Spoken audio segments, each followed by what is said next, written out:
Welcome back to Living. I'm so honored and blessed today to have on the set with me Alicia and Andrew Booker. Welcome. Hi. Hey, Peggy. I love you guys. We are here to talk about several things. And tell us where you live first. Where do you live, Andrew? We live in Nashville, actually. Hermitage. And we're going to share a video soon that gives the audience an idea of why you're here, but mainly you're here because we're raising money for Rex. Right, who is the service dog that I've been paired with through a wonderful organization called Retrieving Independence. And When did you hook up with him?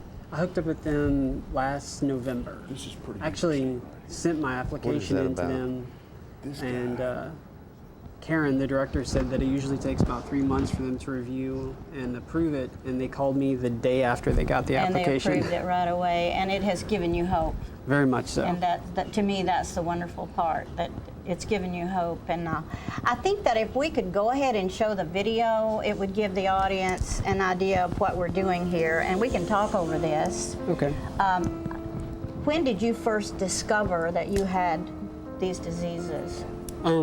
I've actually had something added to me about one illness a year for about the last 8 years. Since we got married. Yeah. Since you got married?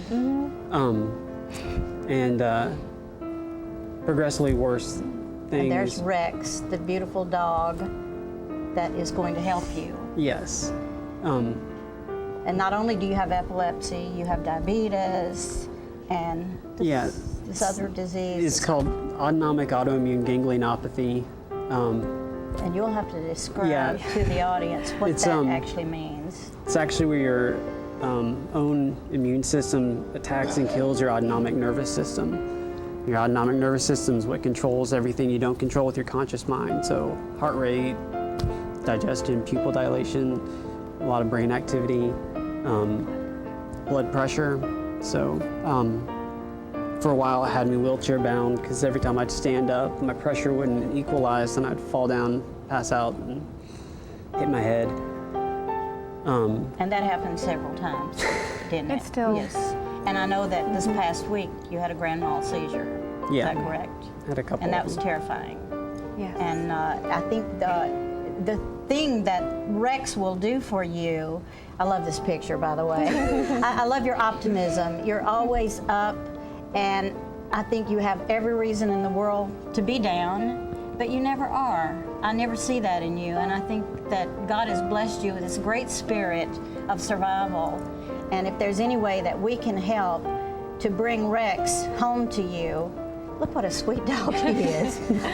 He loved you right off, didn't he? Yeah, actually, He just that was one of the coolest moved things. right into your heart, and he's moved into mine. When we first got paired with Retrieving Independence, they brought 3 dogs for me to meet.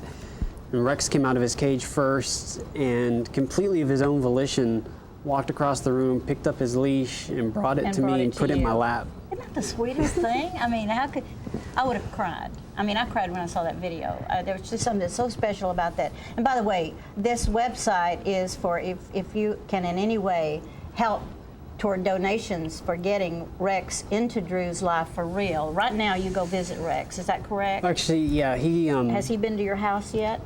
No. He's being trained with Retrieving Independence in Linden, Tennessee, and one really cool thing is he gets weekend furloughs to go with volunteer families. Oh, I see. And they take him around to places he'll go when he's with me, like grocery stores, movie theaters, places like And that. so let's tell the people exactly, maybe Alicia, jump in here. What is it that Rex will do if Andrew has a seizure and nobody's around?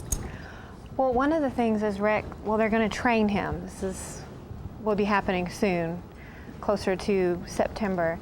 Rex will be able to sense a seizure before Andrew even sense it has before it. it happens. Yeah. Something about a heart rate, like He recognizes, and he I'm becomes not quite sure alert how to it that. works, Yeah. but yeah, and he'll be able to tell Andrew to get on the ground. Because right now, Andrew, when he has a seizure, he he doesn't know when it's happening, so he could be standing up And pass just out. fall straight down. And so Rex helps him to get on get the to the ground, ground. and cradle around his head, because that's one thing is when his To head keep will his- shake, and to keep his head Yeah, up, to protect and so it. that the oxygen is going to the right place. Right. And if literally he can't find you in the house, what does he do? we have a call button that's on the ground. Like, I could hit it if I wanted to and couldn't find my cell phone, and it calls an emergency Isn't that alert amazing? system. I just think that's amazing. Yeah. And so the alert people are usually there within a short amount of 5-10 time. minutes. And Yeah. that can save your life. And Rex will be able to hit that if he can't find me. Yeah. I just Yeah. think that's the most awesome thing. I know it takes a lot of money. Approximately, how much do you feel like you have to raise? Well, it takes 20 to 25,000 to raise and train these dogs. Right. Retrieving Independence is really cool, and they just get as much as they can donated from outside sources and charge 8,000 just to pair Rex with me. Right. And then it's about 500 for me to go get trained, my training, and then about another 1,000 on top of that. And then there's all the food and shots and vet bills And putting a fence in your yard so that you Right. can let Rex out occasionally, 'Cause I which can't- he will certainly need. I can't really walk him. And then also he's got to have the specialized vests that he has to wear when we go he out and does. stuff He like wears that. them. And, yeah. and what does the vest do? It says service dog on it, and Okay. it lets me into buildings And it stuff lets like you that. into buildings It also without- says what's wrong with me on it, so if I pass out or something, it I know helps. that quite a bit of money has been donated to this at this point, and I would like to share with you that didn't you go to high school here Yes. and run track?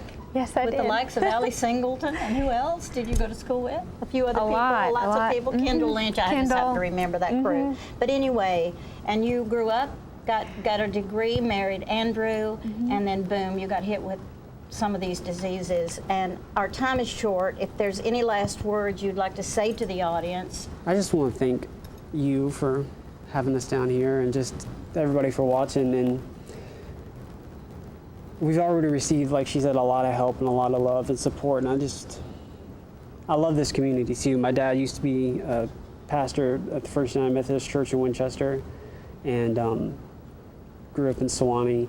And I know that there's a lot of special people in this town, and I just appreciate everybody for taking the time to listen to us. And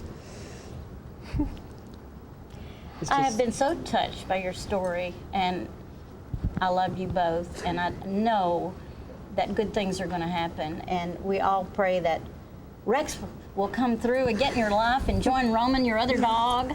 Yes, we're excited. Good luck. Thank Thank you, Peggy. We'll be back with more of Living.